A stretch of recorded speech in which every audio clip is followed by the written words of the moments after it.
Right now, something psychologically fascinating is happening inside the tech industry. Wall Street and a lot of investors are busy celebrating artificial intelligence. You know, people are pouring hundreds of billions of dollars into companies connected to AI. Everybody wants to make money. Everybody wants to be in on this future thing that's being built. Stocks connected to AI infrastructure, semiconductors, cloud computing, automation, robots, space have exploded higher.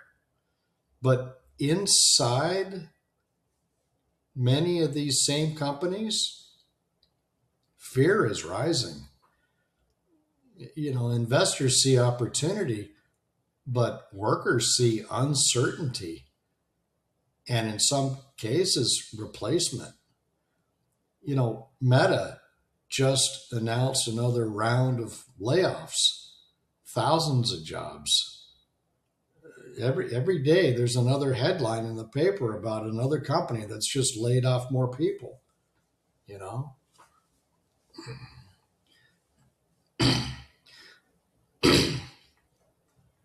People are losing jobs. And I'm reading recent reports. Anxiety is building inside of these companies. When you're part of a company, you work there. Word of layoffs, it spreads like wildfire. You've been there. You know what that's like. You've been fired before. I've been fired before. It's not pleasant. It's not a pleasing, pleasant feeling to be fired. You feel like you're so wrong, like you feel dirty. You're like, I got the cut. How about him?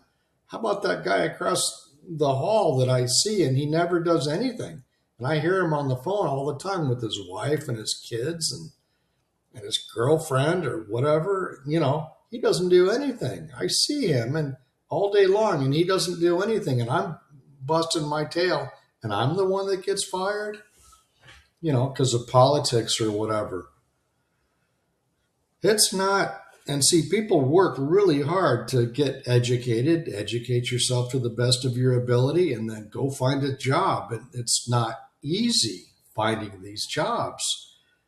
And the companies, they hire, but then they get what they need out of these people.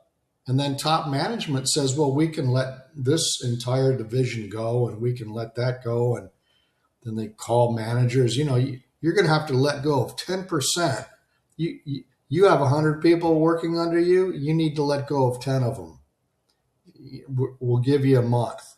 Click. So it's like people get used. And you start to see that. And the sting, if you yourself were laid off today, yesterday, whatever, you would feel the sting of that. Will Rogers, a writer who's no longer around anymore, but he used to say a recession is when your neighbor gets laid off. A depression is when you get laid off. A recession's when my next door neighbor gets laid off. Gee, that's terrible, Charlie. Sorry to hear that. But I've still got my job, so what do I care, right? But a depression is when I lose my job. You've lost your job before. You've been fired. It's a terrible feeling. And you ought to find more work. Well, what do you tell the people that these new people, if, they're trying to determine, should we hire you or not? And they say, well, what happened at your last company? You got to tell them. What are you supposed to say then? Well, I got fired. Well, I got laid off. I mean, that's like Loserville. That's terrible, And we see on the TV, the news, we see, for every one Elon Musk out there, for every one company head, there's, 100,000 unseen, unheard of people who they're also human beings. And, they have lives too. They have bills. They have spouses.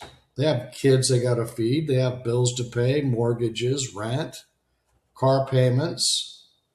It's a real thing. For every one corporate head that you and I see in the news, there's 50,000 nameless, faceless people working beneath them. Those people, they're all human beings too. They count just as much as the company head.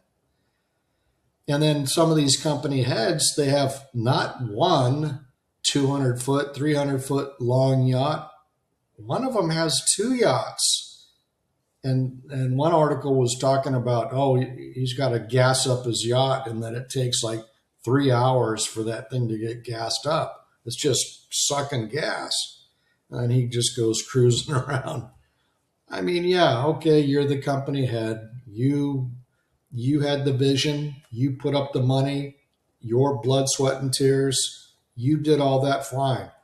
But at some point, it's like you're really getting massively overpaid. I mean, you're taking the massive, huge, biggest chunk of the pie, and the rest of us are getting just crumbs. Plus, you're firing us left and right. That's no fun. That's not good.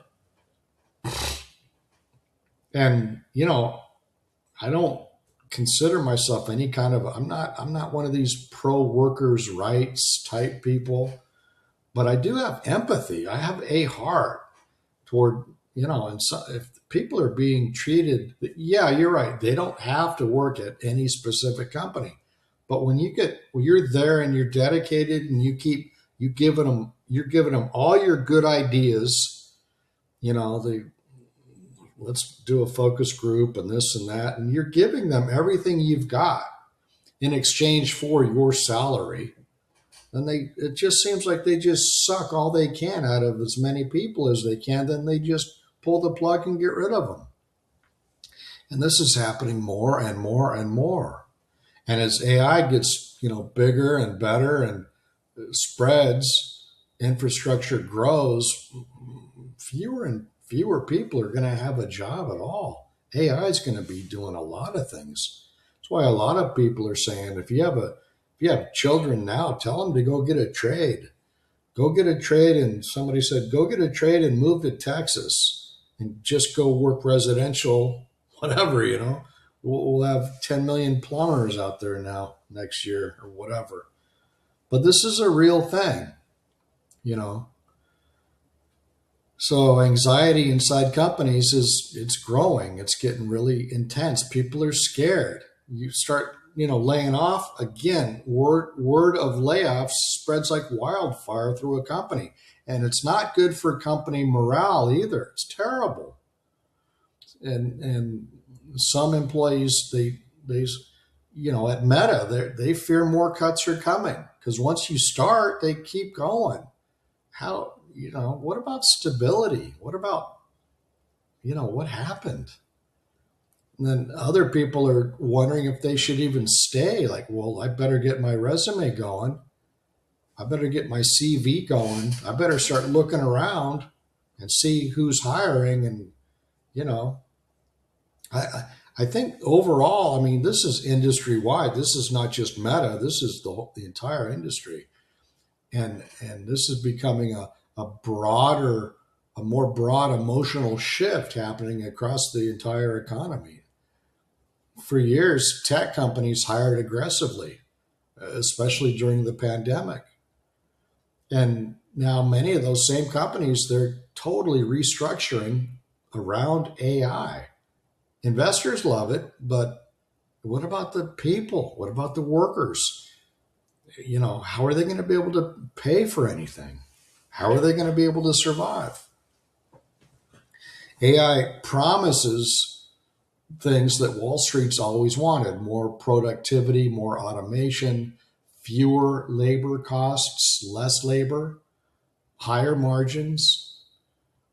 And that's why companies that are connected to AI keep attracting enormous investor attention. Companies like NVIDIA, Microsoft, Meta, Amazon, Google, OpenAI, Cisco, many others. They're now part of what increasingly feels like an economic arms race. But beneath all of that, there's still another emotional reality unfolding. It's the workers themselves, and the big question is, will AI eventually replace me?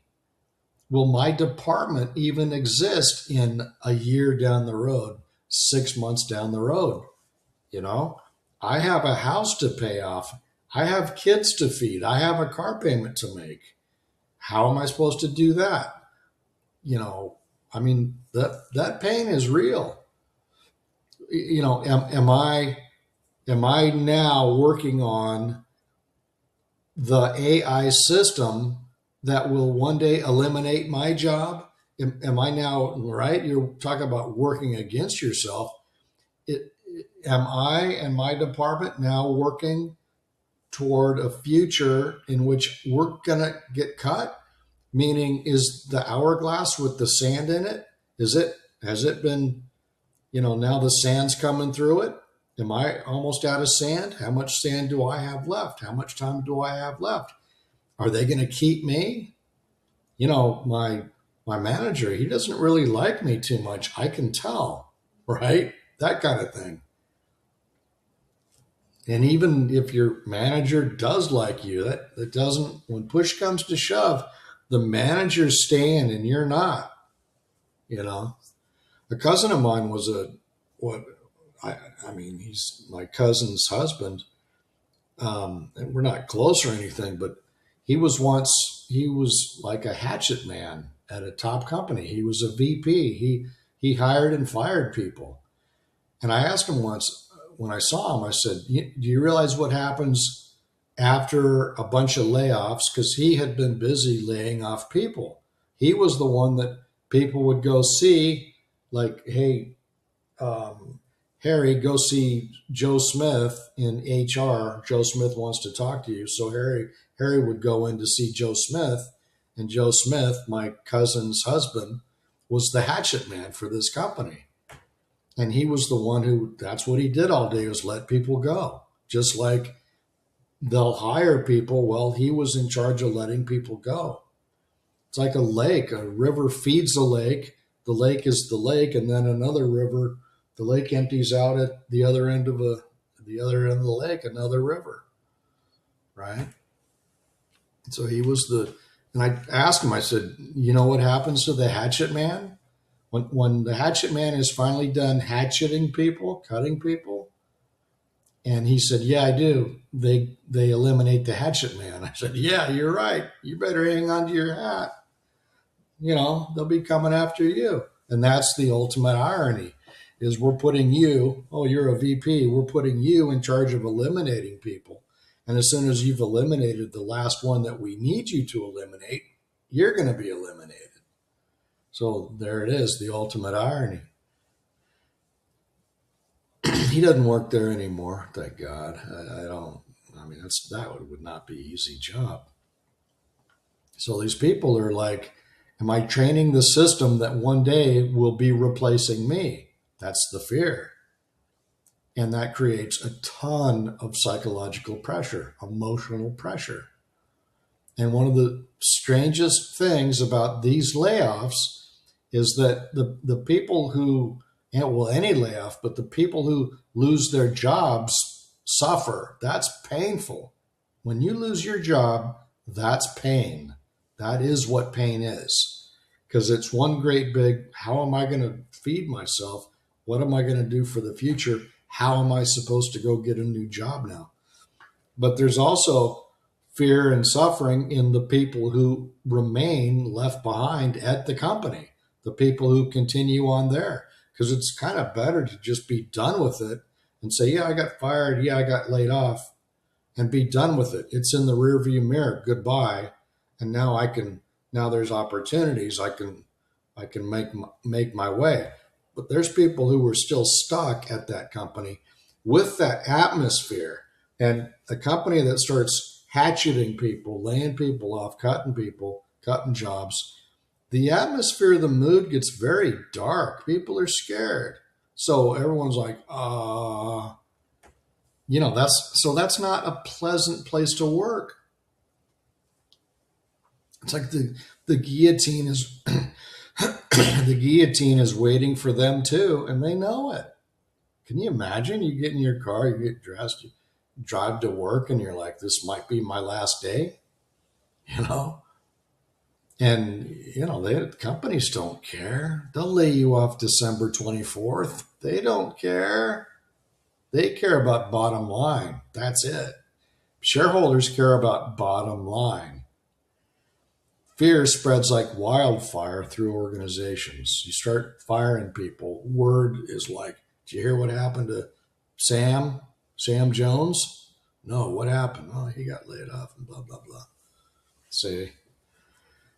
So morale changes, trust changes, people become anxious, a lot of anxiety. They become very careful, guarded, psychologically. Being uncertain for periods of time is exhausting. Years ago, I worked as a temp at a well known aerospace and defense firm. And I remember seeing taped to the wall of an associate's cubicle. He was a different kind of a person. And he and I were not close, but I remember he had this taped on a wall in his cubicle. And the sign said, "Beatings will continue until morale improves."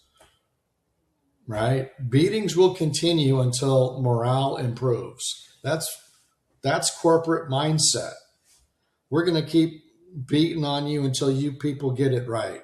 We're just going to keep treating you terrible and, dark humor, macabre, you bet. But honestly, I think a lot of workers today probably understand exactly what that means, especially in industries that are changing this quickly. And this is where the AI story becomes deeply human, because technology is advancing faster than human emotion. Human emotion can adapt. We can't adapt to quick, sudden changes like this, to being fired, terminated, laid off. The end result's the same. How is my money supposed to come in? How am I supposed to feed my kids, pay the rent, keep the roof over my head, keep gas in the car, keep the car, insurance, tires, repairs, everything that just seems to come piling in.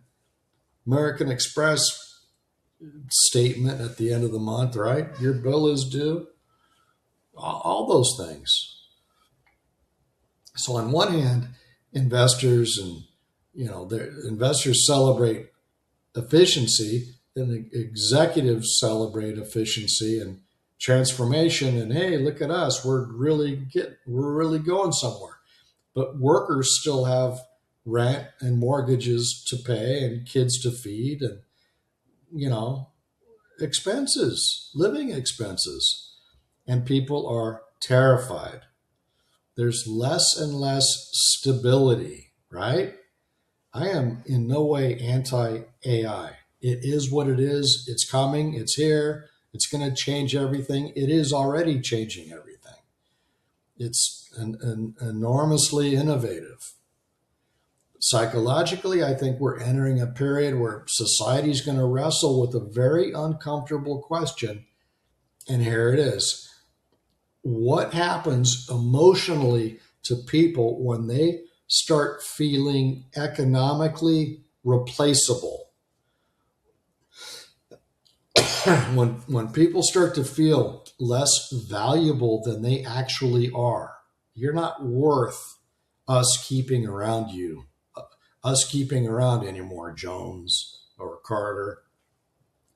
You got to go. What happens emotionally to people when they start to realize, hey, you know what? I got used. That's all they did. They dangled a carrot and I went after it because nothing else is going on, so I went for it. They dangled a carrot. I had a few good months or maybe a few good years with this company, but now they're just throwing me out. They're done with me. I feel used. I feel abused. I feel like I've been treated poorly. I feel like I'm being discarded like yesterday's trash. They don't need me anymore, so they're just making me walk the plank, you know? And then meanwhile, the heads of these companies, again, some of them, they own these massive yachts, and not one yacht, but two. When one yacht is not enough, let me go buy a matching one, another one. I mean, that's nuts. I mean, that's crazy. And that's the real story. It's not just the stock prices. It's not just price to earnings. It's not just the hype. It's the emotional consequences of a world that's changing faster than many people can comfortably process. Emotions have to be processed, and that takes time and focus. And you have to realize, okay, I have these emotions are really painful. I need to process them. I mean, that's difficult. We're not too adept at that. So all this, I think we're just at the very beginning of all of these changes that are happening. And I don't know. I hope some of these companies think twice before they hire all these people that pretty soon they're just going to fire them anyway. So anyway, if this content is of interest to you, if you yourself are in any kind of emotional pain, go over to my website. Go check out. Go see what I've got over there. There might be something there that could help you, that could help you understand what's happening in this world. JackCarterBooks.com. Okay, go check that out. The link is in the description. I'll see you next time.